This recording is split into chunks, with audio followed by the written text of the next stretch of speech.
socialised. We often socialised together in groups and whatever. Had very good relationship, and it was only when he joined Scientology that this all happened. Do you think it was something to do with the death of your mother? He went back? Yes. I said my mum died very suddenly and unexpectedly in 88, sorry. And Tony had been working in the States at the time, over in California, with in a company called Amdal. So he went back to the States very quickly after the funeral, and within weeks, seemingly, he was recruited by his organisation. And have you any idea how the background, or did you ever get to the bottom of that in any way? Yes, because some of the people that he was sharing an apartment with in California were friends from Ireland.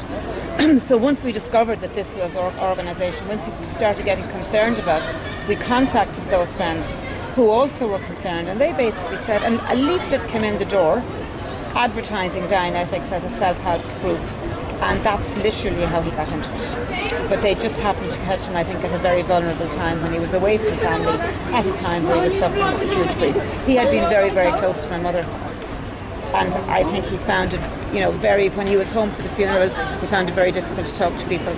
And I think when he went back, he met this group who obviously showed him sympathy, and that drew him in.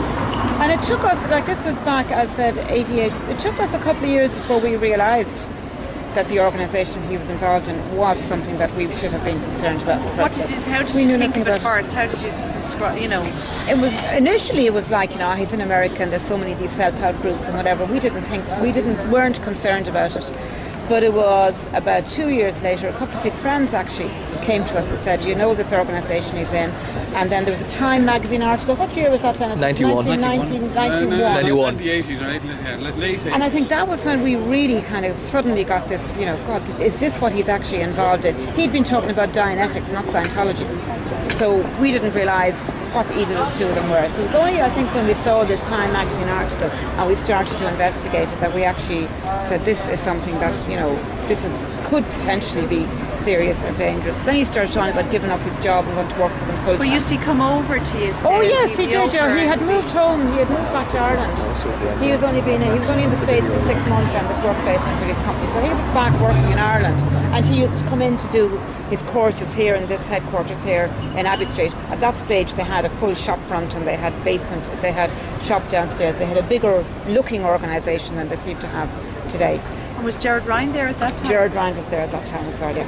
Yeah, and he's been there all the time as well. His family, his brother was in it as well, yeah.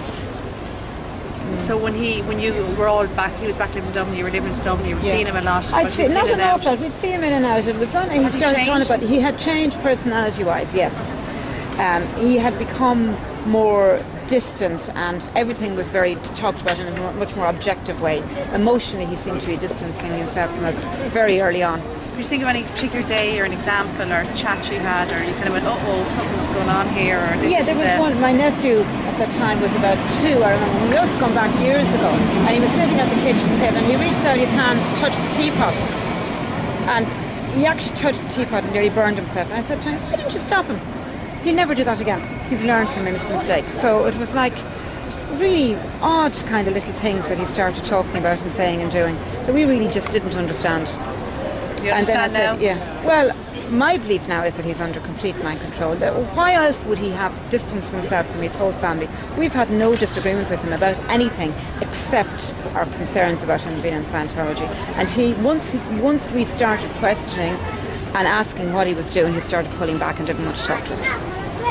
And we firmly believe then that he was told by the Scientology organisation to disconnect from us because we started publicly questioning what he was doing, and we started... Was that after the Late Late Show? That was after the Late Late Show in particular, yes.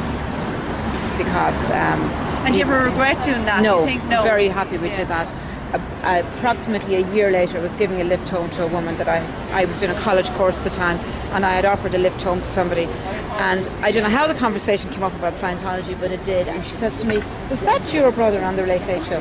She said her son had done a personality test in Scientology 2 weeks before that Late Show programme had been broadcast, and she saw the Late Late Show programme and talked to her son, and he never went back in again. And she firmly believes that he would have continued to go but for that Late Show programme. So that one incident alone to me was, if we save one person from getting involved in Scientology and suffering the grief that our family has got to suffer, then it's actually worth it.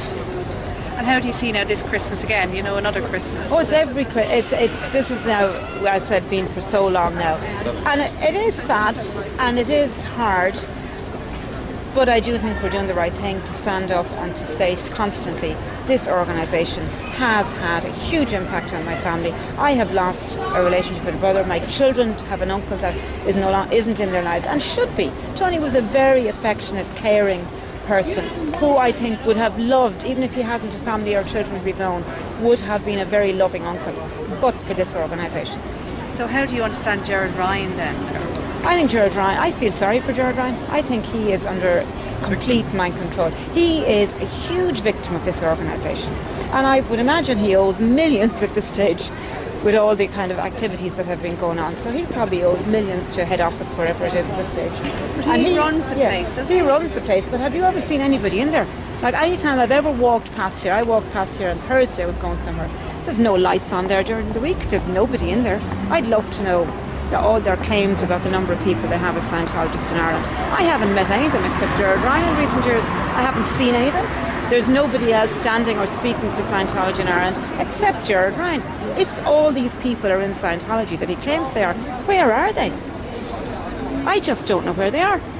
I don't believe they're around. Well, maybe the kind of message here is working. I mean, maybe it's quite strong here in Ireland, you know, that it's not so powerful. And never said, if that's what we can do is save other families. And obviously, we want to save other families, but I certainly would hope that one day Tony will come home.